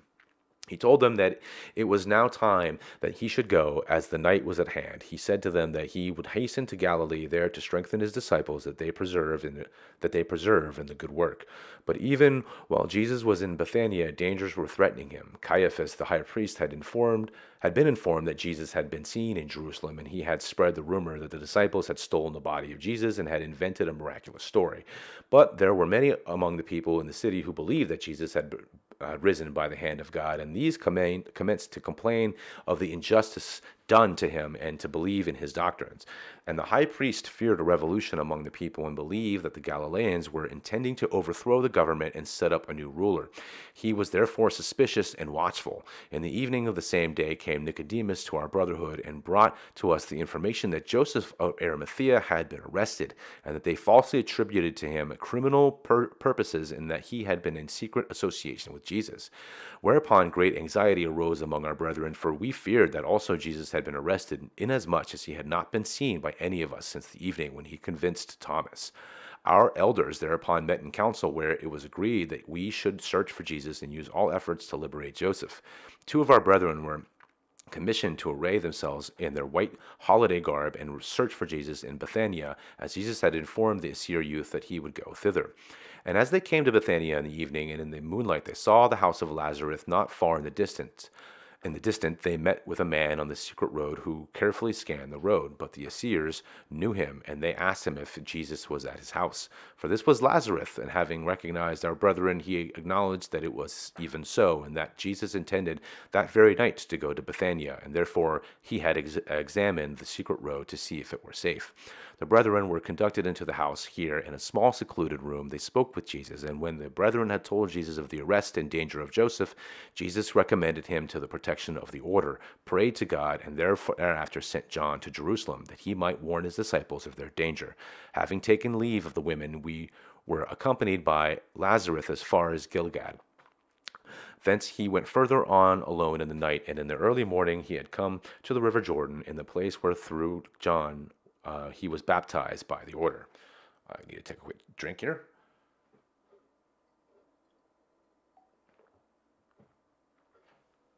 Our holy brotherhood in Jerusalem, now planning how to liberate Joseph, whereto we were in possession of many secret means, and John had warned his friends, the disciples, as he had been ordered. And the next morning they went in great numbers to the border of Galilee. Arriving there, they asked one from another, quote, "Whither shall we go? Our master has fixed no time or place," unquote. And they thought of their homes from which they had so long been separated, and as they were considering whether they would search for Jesus in Nazareth or in Capernaum, Peter said, quote, "Let us provide for sustenance and not be idle, but let us work until the master shall call us to a higher labor," unquote. After hearing what Peter had said, they resolved to resume their former trades, and Peter repaired to Bethsaida, where some of the others also arrived before many days to assist him and receive his counsel. And Peter was a skillful fisherman, and he invited the others to go with him to sea in the evening. Jesus traveled each day but a short distance, and on the way stopped only with the Assyrian friends who live in the valleys. And these brethren were all well informed by the brotherhood in Jerusalem of all that happened to us.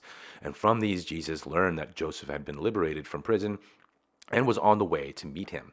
And when Jesus declared that he would go forth in Galilee into the places where he had been known before, the Assyrian friends entreated him that he should not do this, and explained the many dangers that were about him.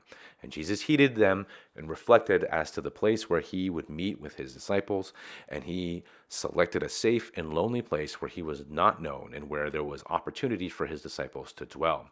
But the Assyrian friends had been advised by the elder of the brotherhood in Jerusalem to choose for a place of meeting the lonely valley at the foot of Mount Carmel. Isn't that interesting? Oh, good old Mount Carmel. For the country is beautiful, and there live many Assyrians. The valleys abound in powerful herbs, and the odors they give forth are healthful to the wanderer. From this place, our brotherhood receives the herbs its physicians use in medicines. The clear water runs sparkling from the rocks. These rocks contain many caverns in which dwell they who seek to the solitude. And when the Assyrian brethren advised Jesus to go into this country, he remembered how the prophets of old were said to have lived in the same places, Elias as well as Elisha. And so it was that his mind was made up to go thither, for there he could teach his disciples without fear that his enemies would find his dwelling place. For in this country lived only members of our order, our brethren. But Jesus desired that none of the brethren should accompany him, and so he journeyed alone the road to Bethsaida, there to remain with Simon, who was one of his disciples. Arriving in the early morning at the shore of the Sea of Galilee, he found a hut which Peter had built for his own convenience in the pursuit of his trade. And he found there Peter, and dwelt and with him John, and they were fishing. Here Jesus refreshed himself, partaking with them of the feast of love. Here he learned that all the disciples had agreed to come together in Bethsaida, that they might hear also their counsel together what to do. But Jesus called them to Mount Carmel, and as he had promised the seers. And on the evening of the next day, Jesus again pursued his journey. Having rested and refreshed himself some days at the foot of Mount Carmel, Jesus was prepared to teach again. Here his disciples came, bringing with them many of his followers, for here in this lonely valley, they were safe from danger, and the account of the resurrection of Jesus had created a great excitement in Galilee. But many of those who came were moved only by the spirit of wonder. They had come, therefore, to see Jesus do wonders and perform miracles. Others hoped for the coming of the new kingdom of Messiahs and the deliverance of the Jews from the Romans. Jesus was sorely grieved in his heart by these interpretations of his mission. I bet he was. For often had he spoken of these things, saying to his disciples that it was not meet that the Son of God should be clothed with worldly power and splendor. But the seer brethren understood and did not share in these errors. For they well knew that according to the laws of the order which they had vowed to keep, our brethren can take no part in matters of state or aspire to worldly power. And the people, desiring much to see Jesus, were informed by the disciples that the meeting would take place early in the morning. Jesus descended from the summit of the mountain, where the fog assumed a reddish color from the sun, and because he wore the white robe of the seer order, the people believed him to be a supernatural being, and they threw themselves down with their faces to the ground, and many of the people were terrified and drew aside out of his way. Jesus spoke with a loud voice, saying that he had not come to found a school, but the kingdom of God on earth through wisdom and virtue. And he instituted baptism and disclosed to his disciple the knowledge he had learned from the elders, how to heal the sick, determine the virtues of minerals and herbs as medicines, make harmless the savage beasts, counteract the destroying effects of poison, and many other things. And the disciples and the people that had come with them remained many days in the valley, and Jesus taught them how they should live and preach the doctrine in his name. But the seer brethren were informed by the elder of the brotherhood in Jerusalem that the secret messengers of the priests and the ground council had been told of the excitement in Galilee, and that many people had repaired to the valley of Mount Carmel. And the brethren warned Jesus of his danger, that he might avoid his enemies and thus fulfill his mission. For they had been secretly informed that Caiaphas intended quietly to arrest and assassinate Jesus, and that he believed him to be a deceiver. Jesus thereupon sent away his hearers and told them that if they would speak with him thereafter, they must go thence to Bethabara, where he would await them. Having spoken much to the people and taught them, he was weary and in need of rest. And the time came when the seers partake of their feast of love, and all the brethren in the valley assembled in the house where Jesus dwelt. Joseph of Arimathea and Nicodemus, and we the elders of the brotherhood in Jerusalem, departed to be together with him. But Jesus was yet weak from his suffering, and his great joy at seeing again his beloved friends, Joseph and Nicodemus, caused him great excitement, and he spoke much concerning his death. Quote, "Do not misapprehend me if I have not in every thing lived according to the rules of our brotherhood. For I had labored in secret as you have done, the truth would not now be known to the multitudes. Even in public can the wise practice wisdom, and the chosen virtue." And Jesus exhorted the brethren to lay aside their secrecy and go forth among the people and unite with them, with his disciples, to teach together with them. Yeah, you see, this is another part of my whole thing too. It's like, this is definitely a different, this is not Judaism as people understand it, especially not in his day, and the fact that their disciples are Jews in many ways, but to unite with them and to teach together with them. But it's in a lot of ways, these brethren, as placed in this book, are, they're kind of the pushers of Christianity in a lot of ways. So this has been an interesting read. So continuing, because we're almost done. And the words he spoke took root in hearts of many of the brethren, and therefore I now find many of them witness for Jesus, and have left their solitude.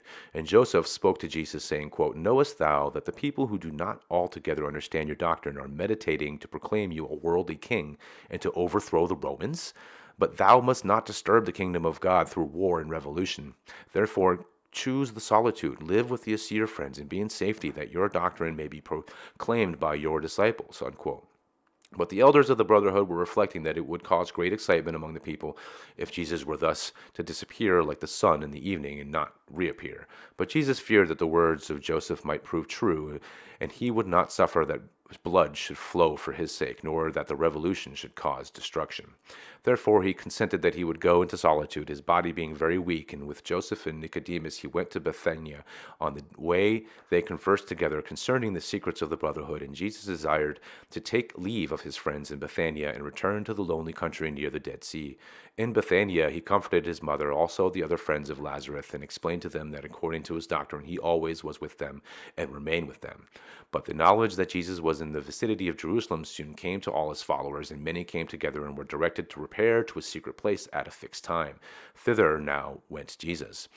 And here many hundred people came together, and as they made manifest their belief that Jesus would establish a worldly kingdom and liberate the land of his people from the yoke of the Romans, he instructed them and taught them that this would not come to pass.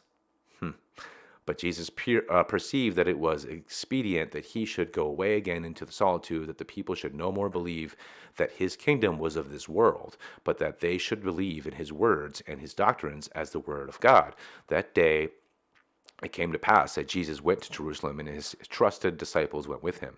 And the high council already had sent out many secret messengers to circulate false rumors and make Jesus a captive. But Jesus was warned and protected by the seer brethren. He was now both faint and weak. His wounds began to pain him, and his face was pale. When Jesus entered the city with Peter and John, his friends conducted him into a solitary house where he called to him the elder of the Assier order. He said to them that his time for rest was near at hand, and instructed them to wait for him at the, quote, Olive Mount, unquote, and thence accompany him to the place of solitude. Thereupon he gathered together his disciples and went through the city and out of the gate that leads to the valley of Josaphat. And his soul was greatly moved, and his heart was filled with sadness, for he knew that this would be his last walk. Arriving at Kedron, he tarried for a little while and wept over Jerusalem. Thence he went forward in silence, and his disciples followed him. And Jesus led them to the place most dear to him, near the summit of Mount Olivet, where can be seen almost the whole of the land of Palestine. For Jesus longed once more to look upon the country where he had lived and worked. To the east was seen Jordan, the Dead Sea, and the Arabian mountains, and to the west shone the fires from the temple rock. But on the other side of the mountain was Bethania. Huh? The temple rock, huh? Interesting. And the chosen disciples believed that Jesus would lead them to Bethania, but the elders of the brotherhood had silently come together on the other side of the mountain, ready to travel, waiting with Jesus as had been agreed upon. And he exhorted his disciples to be of good cheer and firm in their faith. As he spoke, his voice grew more and more melancholy, and his mind was absorbed in solemn transport. Pardon me, I need to take a sip. He prayed for his friends. He was about to leave, and lifting his arms, he blessed them, and the mist rose around the mountain, tinted by the descending sun. When the elders of the Assier brotherhood sent word to Jesus that they were waiting, and that it was then already late, as the disciples knelt down, their faces bent toward the ground, Jesus rose and hastily went away through the gathering mist. When the disciples rose, there stood before them two of our brethren in the white garb of our brotherhood, and they instructed them not to wait for Jesus as he was gone, whereupon they hastened away down the mountain. But the disappearance of Jesus filled his disciples with new hope and confidence, for now they knew that they themselves were to proclaim the word of Jesus, as he, their beloved, would return no more. Therefore, faithfully they kept together and daily went to the temple and to the places where he had taught them, and the enemies dared not molest them. But in the city there arose a rumor that Jesus was taken up in a cloud and had gone to heaven. This was invented by the people who had not been present when Jesus departed. The disciples did not contradict this rumor, inasmuch as it served to strengthen their doctrine and influence the people who wanted a miracle in order to believe in him. As much as this may be completely fake or whatever else, this really seems like a plausible explanation for some of this stuff, but I don't know. I digress. John, who was present, knew all of these things, but he had not spoken nor written anything about it. Likewise, Matthew, there are others who have gathered rumors thereof into an illustration, interesting use of a word there, which they believed themselves as they were moved by the Spirit to glorify Jesus. Thus, one of them, named Marcus of course, Mark, wrote to a congregation in Rome and gave an account of this event, but inasmuch as he had not been present, his source of information was only the rumors among the people. Even thus is it with Lucas, Luke, who tried to do the same, but the disciples were advised by the Asir brethren to assume the customs and manners of the Essenes for the sake of unanimity, for therefore they formed a society wherein even the women look an officious part, especially Mary and her friends from Galilee. But Jesus was accompanied on his way by the elders of the brotherhood, likewise by Joseph and Nicodemus, and in the night time they procured a beast of burden for Jesus, who grew more faint. His mind was greatly moved at leaving his friends, and he felt that his death would come soon. When at the end of their journey they had come to the Asir brethren by the Dead Sea, Jesus was in deep suffering, so that only the physicians could care for him. Joseph and Nicodemus remained with him, and having heard his wishes in lengthy conversations, they took leave of him, promising to inform him minutely of concerning the affairs of the congregation in Jerusalem. But in Jerusalem, none save John and Matthew knew that Jesus had returned to the solitude of the order, that the people might not proclaim him their worldly king. But Joseph and Nicodemus had 3 times been with him in his place of concealment, and on their return they informed us of him. But his body was not vigorous enough to overcome the sufferings he had endured for want of rest. His soul longed for his disciples, and he was anxious that nothing should be neglected. His restless mind found no consolation in the solitude, and anxiety consumed his vital powers. But Joseph and Nicodemus had been with him the last time when the 6th full moon was waning, and they came to our brotherhood as we were preparing to partake of the feast of love and reveal the secret of the elder of the order. And their hearts were sorely grieved, for the chosen one was taken up into heavenly dwellings of the Father. The eternal Spirit had gently burst the clay, and tranquil as his life was his death. And he was buried by the physicians close by the Dead Sea, as bids the regulations of our brotherhood.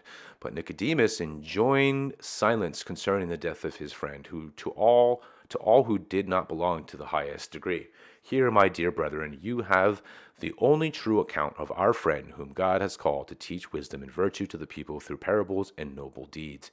It is now a long time since then, and the Jews have 7 times eaten their Passover when I now write this for your information. And thus you may judge of the truth of the tradition as it is told by the people. For I know that many of his new disciples tell of miracles, even as they did themselves have wished it might be, and the thoughtful do not contradict them, for the people are not yet wise enough to receive the truth without adding to it that which is supernatural.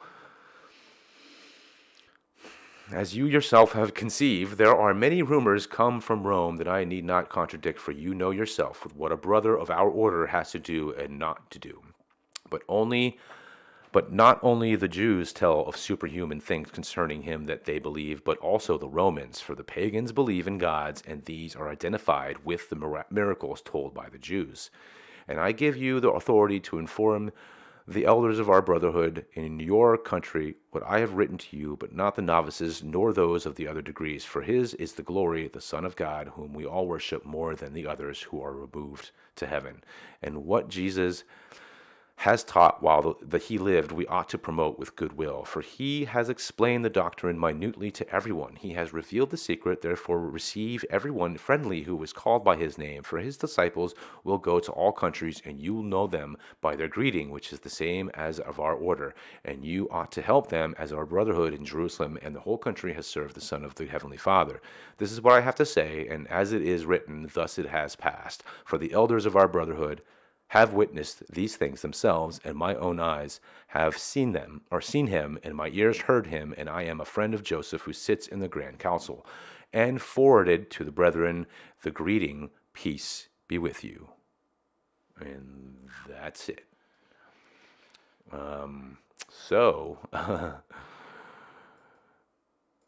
What a fascinating little read that was. It definitely puts a whole different aspect of the story. I don't really know what to think about any of this. I wanted to read the whole text to you guys from beginning to end, and the thing is that the reason I did the audio book on the contemplative life, I did that first, and I did that as a basis because what's going on in this book, there's a lot that they're either pulling from that material, or if this is not like an actual legit thing, which I have no clue if it is or not. But it is interesting, and it does tell a very fascinating story. And I gotta tell you is that there's a whole lot of things here that are, let's just say, connective in much of the work and the research that I've been doing since this coronavirus thing came and blew up. And I've got about like 8 months of research under my belt here. I mean, dozens and dozens and dozens of books. I either read them or I'm listening to them, but I got a lot of stuff coming out real soon, guys. And I got a new computer, which is why I'm now streaming again, and I'll be streaming a lot more this winter because, of course, with the whole lockdown thing, I am currently not working. So I'm going to be spending some time delving into some stuff, doing some full-on text because I like text with context. I like to do stuff with context, which is why I read the whole On the Contemplative Life and why I read this entire text here. I will do a second part to this, which will give you sort of the preamble a little bit before the beginning of this book, and then the stuff that comes on afterwards. I think I'll have to take a look at the stuff afterwards. It's like titled like this is the sections for Freemasons or something like that. So, but he's basically what they're doing is they're talking about the Therapeutae and other things. And I already read the actual document in which they're referencing, so I may just skip that whole thing. But tomorrow we are going to be, looks like we're going to be reading The Unknown Life of Jesus Christ from an ancient manuscript recently discovered in a Buddhist monastery in Tibet by Nicholas Notovich, a Russian gentleman. Now, I've already read the text on this as well. This book was published in 1894, something like that. This is also a really interesting book, and I think you guys will be fascinated by some of the accounts in this, because it is kind of fascinating, and there are some weird connective issues which may or may not have any grounds or whatever else. But one of the things I definitely wanted to point out when I was doing this reading, and the only time I actually moved off to the side to do anything else, was to show you guys the connection with the Gospel of Thomas and some of the sayings in that really connected these kind of two stories together in ways that I did not expect when I first read it. But because I know the Gospel of Thomas, and so when I read that in this book, I was like, wow. Anyways, thanks so much for joining me and making it through this whole thing. I know these audiobooks are long, but what's great is YouTube.